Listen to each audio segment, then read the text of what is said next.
जय हिंद प्यारे बच्चों।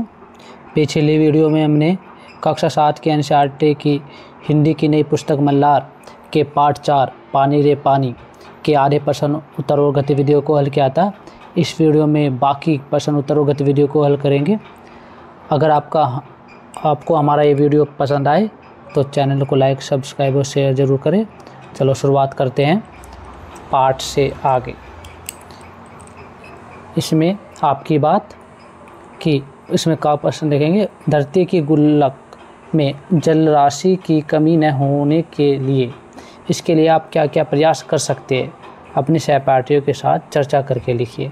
कि जो धरती है यानी कि धरती का जल स्तर ना गिरे, धरती के जल भंडारण बने रहें, उसके लिए मनुष्य क्या क्या प्रयास कर सकता है, तो इसके बारे में हमें यहाँ पर बताना है। उत्तर होगा, आप इस तरह से उत्तर लिखेंगे, धरती की गुल्लक में जल राशि की कमी न हो, यानी कि जल भंडारण कम ना हो या पानी की कमी ना हो, इसके लिए हम निम्न प्रयास कर सकते हैं। पहला, वर्षा जल संग्रहण प्रणाली को घरों और स्कूलों में लगाना, यानी कि जो वर्षा का जल है वो उसे हम एकत्रित करें, लोग छत पर एकत्रित करें उसको, पानी को यानी कि संग्रहण करें, और स्कूलों की छतों पर भी पानी, वर्षा के पानी को बेकार ना जाने दें, यानी कि हम उसे इकट्ठा करके रखें। दूसरा,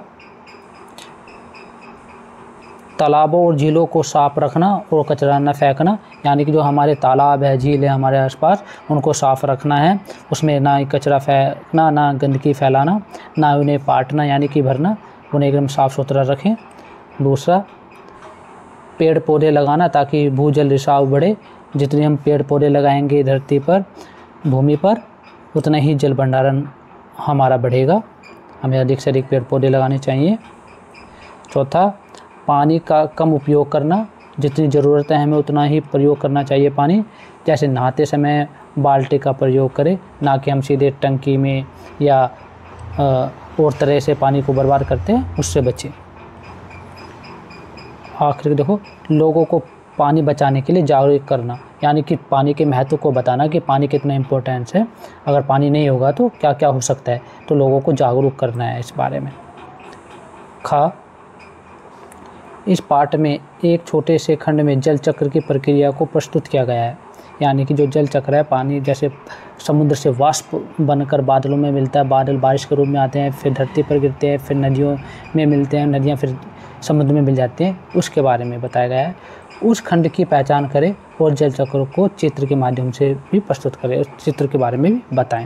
ये बताना आप क्या उत्तर लिखेंगे। इस पाठ में जल चक्र की प्रक्रिया इस खंड में दी गई है। पानी सूरज की गर्मी से वाष्प बनकर ऊपर उठता है, ठीक है, और वर्षा के रूप में वापस धरती पर आता है। जैसे समुद्र से भाप बनना, पहला कैसे भाप बनेगा, जब सूरज की रोशनी, सूरज की तपश ज़्यादा होगी तब।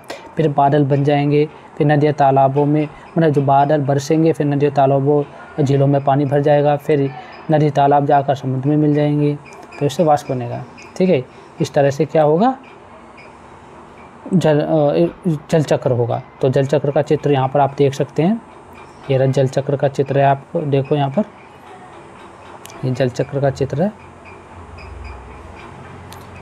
ये रहा, देखो यहाँ पर नदी है, ठीक है, नदी में से पानी जो है वाष्प बनकर बन रहा है, फिर यहाँ पर बादल में मिल गया है, बादल में मिल गया, जो बादल है, फिर बादल धरती पर बरस रहे हैं, फिर जो धरती पर जैसे बरसते हैं फिर दोबारा आके वो पानी के रूप में नदियों में, तालाबों में मिल जाते हैं, ठीक है। इस तरह से आप जल चक्र के बारे में पता लगा सकते हैं। देखो, अपने द्वारा बनाए गए जल चक्र के चित्र का विवरण प्रस्तुत करें। जो जल चक्र है तो उसका विवरण प्रस्तुत करना किस तरह से करेंगे, उसके बारे में बताना। वाष्पीकरण, पहले वाष्प होता है पानी, सूरज की गर्मी से नदियों, तालाबों और समुद्रों का पानी भाप बनकर ऊपर उठ जाता है, ठीक है। संघन, ठीक, यानी कि भाप ठंडी होकर बादलों में बदल जाती है, यानी कि बादल बन जाती है, ठीक है। फिर वर्षा, फिर बादल भारी होकर वर्षा के रूप में जल को वापस धरती पर गिरा देते हैं। जैसे बादल भारी हो जाते हैं तो फिर वो बरसात के रूप में, बारिश के रूप में धरती पर आ जाते हैं। ठीक है। पेशंचय और बहाव, यानी कि वर्षा का जल नदियों, झीलों और समुद्रों में जाकर एकत्रित हो जाता है और जल चक्र फिर से शुरू हो जाता है। फिर वही प्रक्रिया दोबारा से स्टार्ट हो जाती है, शुरू हो जाती है। सर्जन, इसमें बताना कि कल्पना कीजिए कि किसी दिन आपके घर में पानी नहीं आया, आपको विद्यालय जाना है। आपके घर में सभी को एक सार्वजनिक नल से पानी, बाल्टी अथवा लोटे वहाँ पहुँचाते हैं और ठीक उस समय आपके पड़ोसी भी पानी लेने पहुँच जाते हैं। अब दोनों ही अपनी अपनी बाल्टी पहले भरना चाहते हैं। ऐसी परिस्थिति आ जाएगी में आप में से किसी प्रकार का विवाद यानी तू मैं हो न हो, लड़ाई झगड़ा ना हो। तो यह ध्यान रखते हुए आप 5 संदेश यानी स्लोगन तैयार करने, लिखने कि पानी की कमी है, पानी अगर आया है आपके गली मोहल्ले में, ठीक है, दिल्ली नगर निगम के द्वारा भेजा गया है तो उसे आप भरने पहुंच जाते हैं। तो पहले मैं ना करके आपस में झगड़े ना, उसके लिए आपको 5 कोटेशन लिखनी है। ठीक है, यानी स्लोगन लिखने हैं, स्लोगन तैयार करने हैं। किस तरह के हो सकते हैं, आप भी अपने अनुसार भी बना सकते हैं और यहाँ पर भी दिए गए हैं। आप इस तरह से बना सकते हैं। पानी है अनमोल, बारी बारी से लो, सबको मिले पानी, न करो तू मैं। पानी बचाओ, प्यार से बांटो, जल ही जीवन है, मिलकर करे सम्मान। एकजुट होकर पानी ले, विवाद नहीं करें। इस तरह के आप स्लोगन बनाएं जो आपके मन में आ रहे हैं, आप अपने अनुसार भी बना सकते हैं बच्चों। ठीक है, इन स्लोगन से हम सबको यह सीखने को मिलता है कि थोड़ा धैर्य यानी पेशेंस रखें, सहयोग दें, सपोर्ट करें और समझदारी से किसी भी परिस्थितियों को शांतिपूर्वक या शांति के तरीके से सुलझाया जा सकता है। देखो, सूरज, समुद्र, बादल, हवा, धरती, फिर बरसात की बूंदें और फिर बहती हुई एक नदी और उसके किनारे बसता तुम्हारा हमारा घर, गांव या शहर। इस वाक्य को पढ़कर आपके सामने कोई एक चित्र उभर आया होगा कि हमने ये पढ़ा, सूरज, समुद्र, तालाब, बादल, धरती, बूंद, बरसात, नदी, गांव। ठीक है, उस चित्र को बनाकर उसमें रंग भरिए। आपके इन शब्दों को पढ़कर आपके मन में एक चित्र उभरा होगा, तो उस चित्र को बनाना है और फिर उसमें कलर करने, रंग भरना है। कोई भी एक चित्र आपके अनुसार बनाइए, तुम्हें जो भी दृश्य अच्छा लगे फिर उसे कलर भरें। कि आप है ना कोई भी एक चित्र बना सकते हैं इनका, तालाब का, नदी का, बादलों का, ठीक है, बरसात का, गांव का, घर का, नदी के किनारे घर, एक अच्छी सी सीनरी बना सकते हैं आप। फिर अपने अनुसार जैसा आपको अच्छा लगे फिर बच्चों फिर आपको उसमें कलर करना है। ठीक है, इसका उत्तर ये है, पानी रे पानी।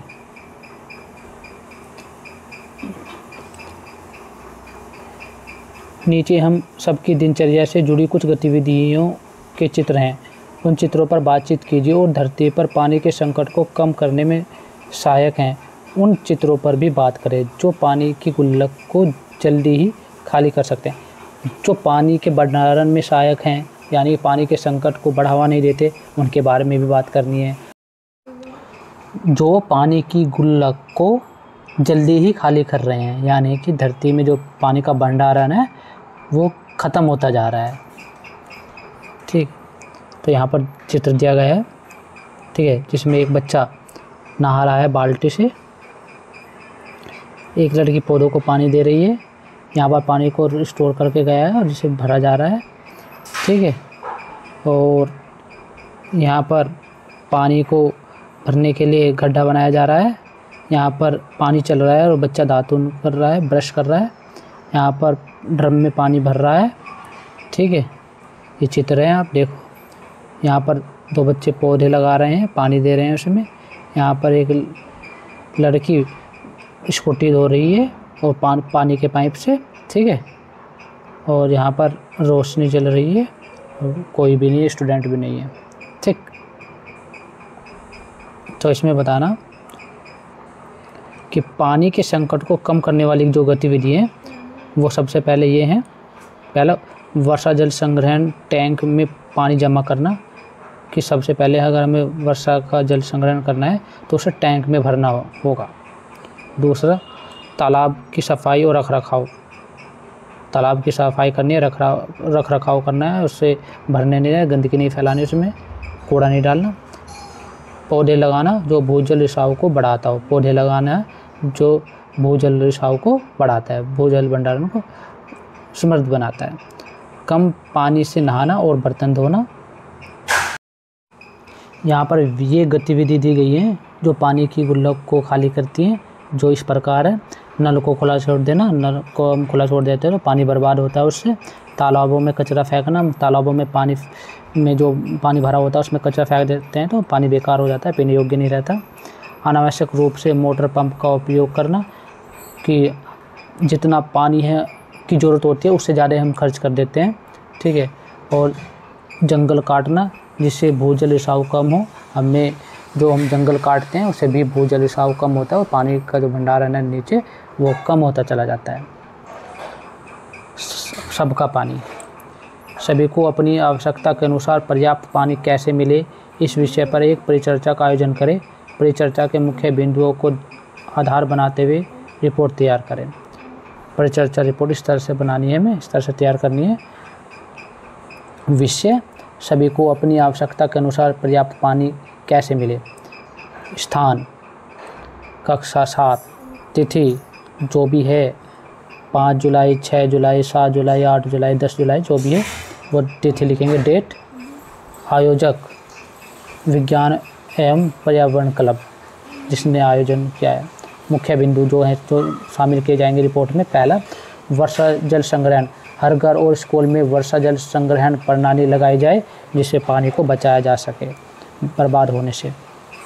दूसरा, जल स्रोतों की रक्षा, हमें जल स्रोत जहाँ से हमें जल मिलता है उनकी रक्षा करनी चाहिए, जैसे तालाब, नदियाँ, झीलों को कचरे से नहीं भरना, उनमें कचरा नहीं फेंकना, उनकी साफ़ सफाई रखना। पानी का समान वितरण, यानी कि सार्वजनिक नलों पर पानी बारी बारी से लिया जाए ताकि सभी को पानी मिल सके, यानी कि पानी एक घर या एक व्यक्ति पानी को स्टोर कर ले और दूसरों को ना मिले।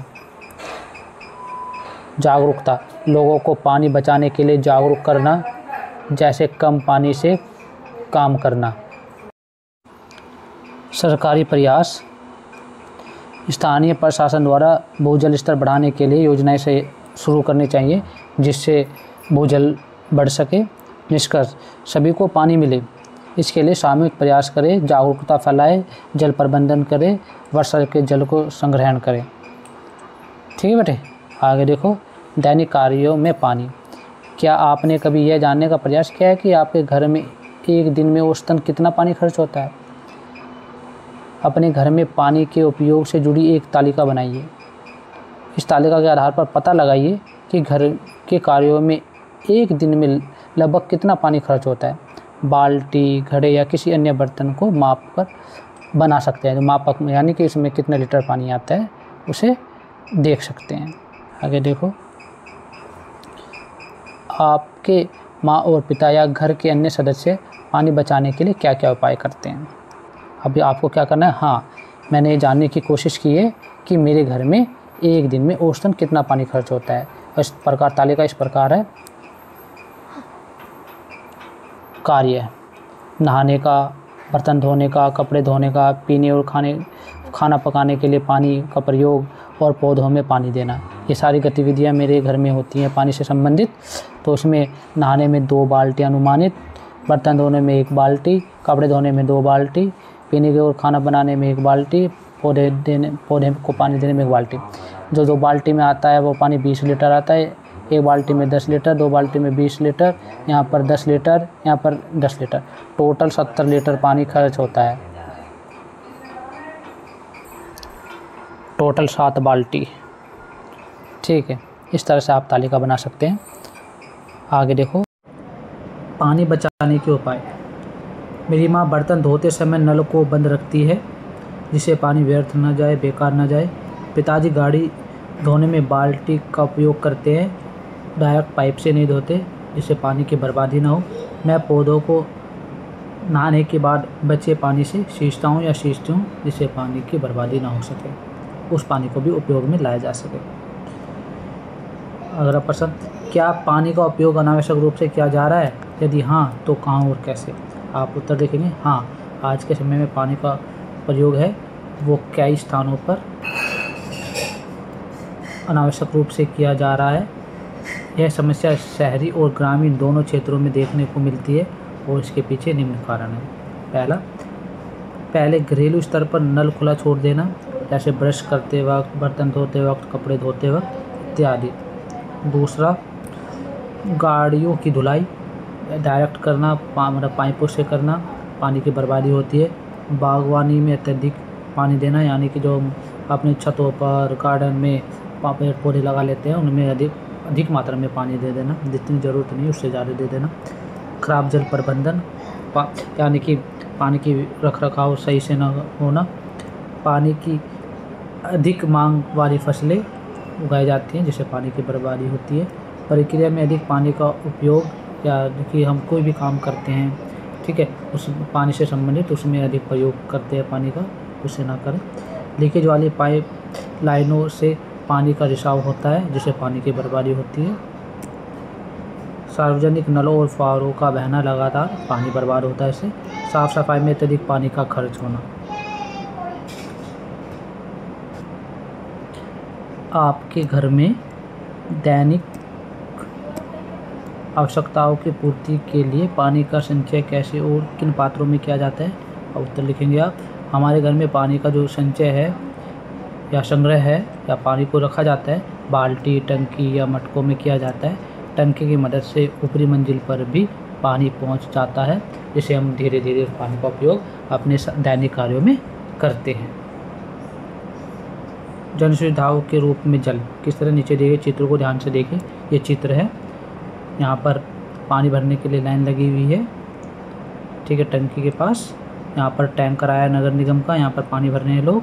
यहाँ पर तालाब से पानी, नदी से पानी भरा जा रहा है और यहाँ पर दूर से ग्रामीण क्षेत्र में दूर से पानी लाया जा रहा है, जहाँ से आप देख रहे हो यहाँ पर सूखा पड़ा हुआ है, रेगिस्तान में पानी की कमी है, तो दूर से लोग पानी ले जाकर अपने घर में ले जाते हैं। या जल रेल जो पाइपलाइन है, मतलब रेल पानी को एक स्थान से दूसरे स्थान तक लेके जा रही है।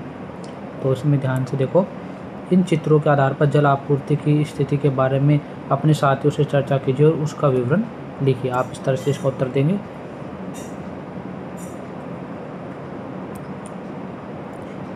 इन चित्रों से स्पष्ट होता है कि बहुत सारे लोग पानी की कमी से जूझ रहे हैं, यानी कि लोगों को पानी नहीं मिल पा रहा है। कई लोग टैंकर से पानी भर रहे हैं, कहीं नदी या पोखर यानी तालाब से पानी भर रहे हैं, तो कहीं जल रेल द्वारा पानी पहुंचाया जा रहा है।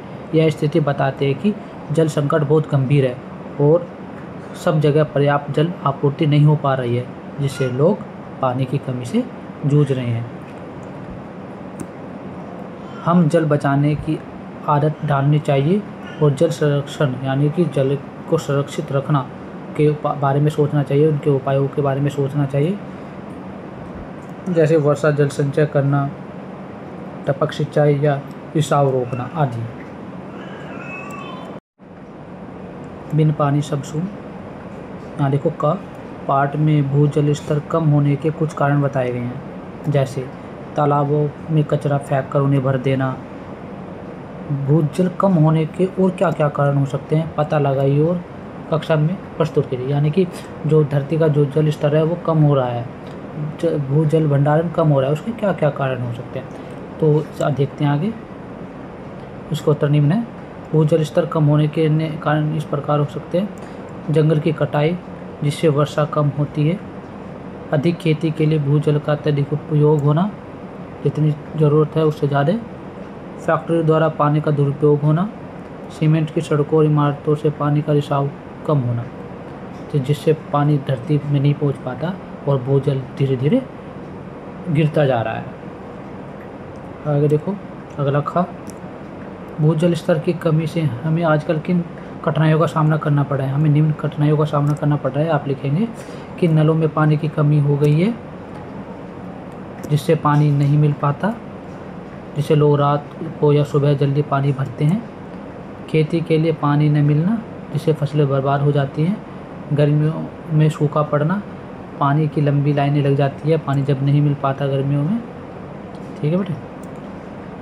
पीने के पानी की कमी होना, जिससे स्वास्थ्य समस्याएं बढ़ती जा रही हैं।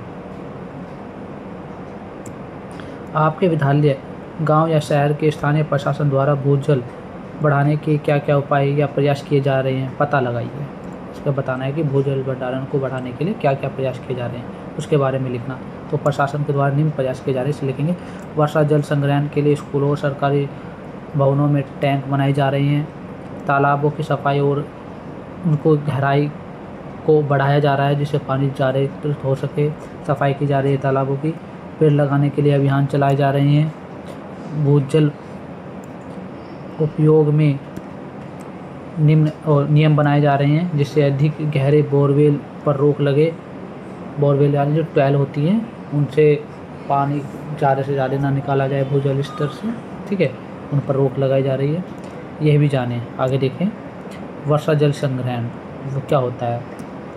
वर्षा के जल को एकत्रित करना और उसका भंडारण यानी कि उसको सुरक्षित रखना, संरक्षित रखना करने के बाद में प्रयोग करना जल की उपलब्धता में वृद्धि करने का एक उपाय है। इस उपाय द्वारा वर्षा का जल एकत्रित करने को वर्षा जल संग्रहण कहते हैं। वर्षा जल संग्रहण का मूल उद्देश्य यही होता है कि जल जहाँ गिरे वहीं एकत्रित किया जाए, उसे वहीं इकट्ठा किया जाए, उसको बर्बाद न होने दिया जाए। वर्षा जल संग्रहण की एक तकनीक निम्न प्रकार है। छत के ऊपर जल संग्रहण करना, यानी कि इस प्रणाली में भवनों की छत पर, घरों की छत पर एकत्रित जल जो वर्षा का जल है उसे पाइप के द्वारा भंडारण टंकी में पहुंचाया जाता है। इस जल में छत पर उपस्थित मिट्टी के कण मिल जाते हैं, अतः इसका उपयोग करने से पहले से स्वच्छ करना आवश्यक होता है जिससे वो हमें स्वच्छ पानी मिल सके, स्वच्छ जल मिल सके।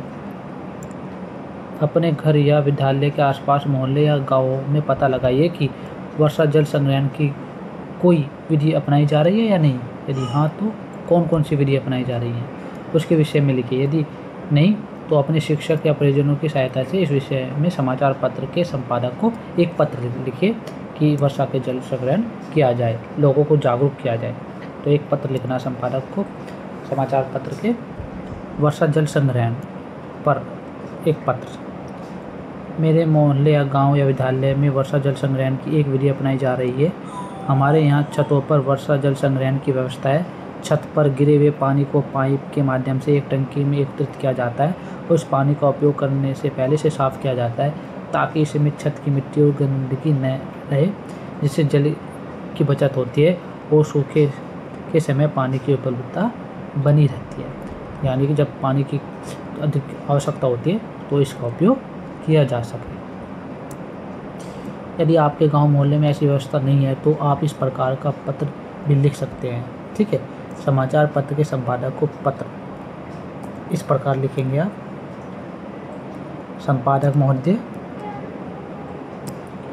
समाचार पत्र का नाम जो भी आप लिखेंगे, दैनिक भास्कर, अमर उजाला, ठीक है, हिंदुस्तान, द हिंदू, जो भी आप समाचार हो, स्थान जो भी जहाँ भी रहते हैं आप उस स्थान का नाम, विषय वर्षा जल संग्रहण की आवश्यकता, सब्जेक्ट यानी महोदय लिखेंगे आप।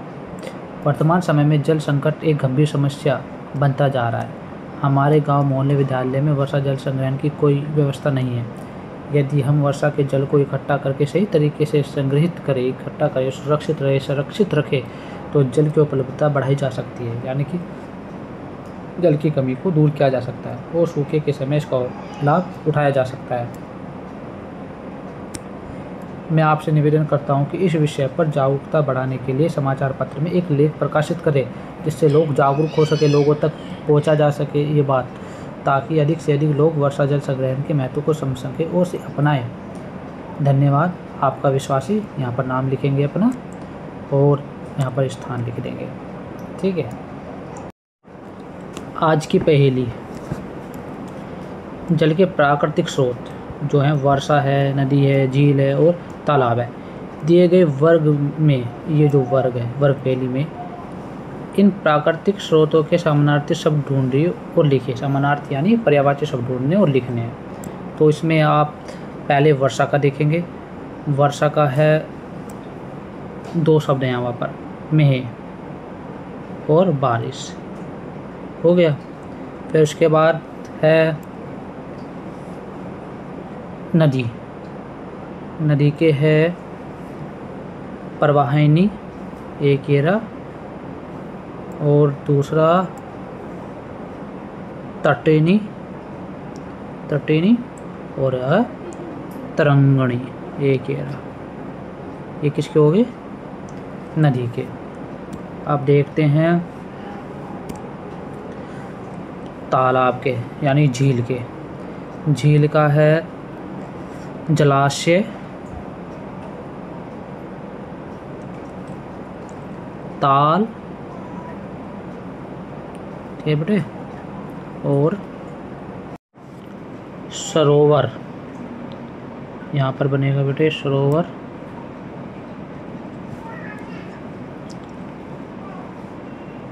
और फिर सर, ठीक है। ये तालाब के हैं, झील के हैं। अब आता है पानी, जल के। जल का है अम्बु, आप इससे देखो, यानी कि अम्बु, वारी, ठीक है, और नीर यहाँ पर बन गया, और सलिल। ये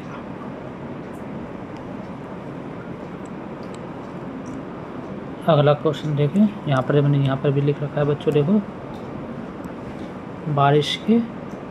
बारिश वर्षा में नदी के प्रवाहिनी, तटिनी, तरंगणी, और झील, तालाब के, जलाशय, सर, ताल, सरोवर, जल के, नीर, अम्बु, वारी, सलिल।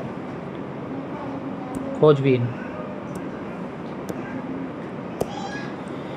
पानी से संबंधित गीत या कविताओं का संकलन कीजिए और इनमें से कुछ को अपनी कक्षा में प्रस्तुत कीजिए। इसके लिए आप अपने परिजनों या शिक्षक अथवा पुस्तकालय या इंटरनेट की सहायता ले सकते हैं। तो आप ये लिख सकते हैं आप इसमें उत्तर। कविता, पानी अमूल्य धन है, लेखक अज्ञात। पानी पानी हर कोई पुकारे, बिन पानी सब सूना है प्यारे। बूंद बूंद का मोल समझो, पानी को यूं मत बहाओ। तो आप इस तरह से लिख सकते हैं। कविता एक ये रही, कविता दूसरी ये रही, बचाओ बचाओ पानी। कक्षा उपयोग के लिए सरल कविता है ये। तो बूंद, जैसे बूंद बूंद है अनमोल, इसे न करो यूं गोलमाल, नल खुले न छोड़ो कभी। तो इस तरह की कविताएं हैं यहाँ पर, ये आप लिख सकते हैं। कविता 3, जल बचाओ जीवन बचाओ। लेखक अज्ञात। जीवन है पानी से प्यारा, इसका ना हो जाए किनारा। बेटा इस तरह की कविताएं हैं, आप इस तरह की लिख सकते हैं। आप अपने अनुसार अपनी कोई बनाई हुई कविता, स्वरचित कविता भी आप लिख सकते हैं। साझी समझ। पानी रे पानी और पाल के किनारे रखा इतिहास में आपको कौन कौन सी बातें समान लगी, उनके विषय में अपने सहपाठियों के साथ चर्चा कीजिए। जो समान बातें लगी हैं वो इस तरह हैं। पानी की महत्ता यानी कि पानी की इम्पोर्टेंस। दोनों लेख पानी को जीवन का आधार बताते हैं। पानी रे पानी में पानी को रुपये से अधिक कीमती यानी कि उससे भी अधिक मूल्यवान बताया गया है, पैसों से भी अधिक। और पाल के किनारे में तालाब बनाना अच्छा काम बताया गया है। दूसरा देखो तालाब का महत्व। दोनों में तालाबों को धरती की गुल्लक के रूप में दिखाया गया है जो पानी जमा करते हैं यानी एकत्रित करते हैं। गुल्लक जैसे पैसे डालते हैं ना बच्चे, इकट्ठा करते हैं, ज़रूरत पड़ने पर उसे यूज कर लेते हैं, उसी तरह से। आगे देखें समाज के लिए योगदान। पानी रे पानी में जल संरक्षण और पाल के किनारे में तालाब बनाना समाज के लिए लाभकारी बताया गया है क्योंकि ज़रूरत पड़ने पर उसका उपयोग कर सकते हैं। प्रकृति और मानव का संबंध। दोनों लेख प्रकृति यानी पानी तालाब से संबंधित हैं और मानव जीवन के बीच गहरा संबंध दर्शाते हैं। इनके यानी कि मानव के साथ इनका गहरा संबंध है। चर्चा में दोनों लेख हमें पानी और तालाब की रक्षा करने की प्रेरणा देते हैं ताकि भविष्य में पानी की कमी न हो। पानी को सुरक्षित रखना चाहिए, पानी की इम्पोर्टेंस को, महत्ता को समझना चाहिए। ये लेख हमें शिक्षा देते हैं, संदेश देते हैं। तो चैनल को लाइक, सब्सक्राइब और शेयर जरूर करें। धन्यवाद।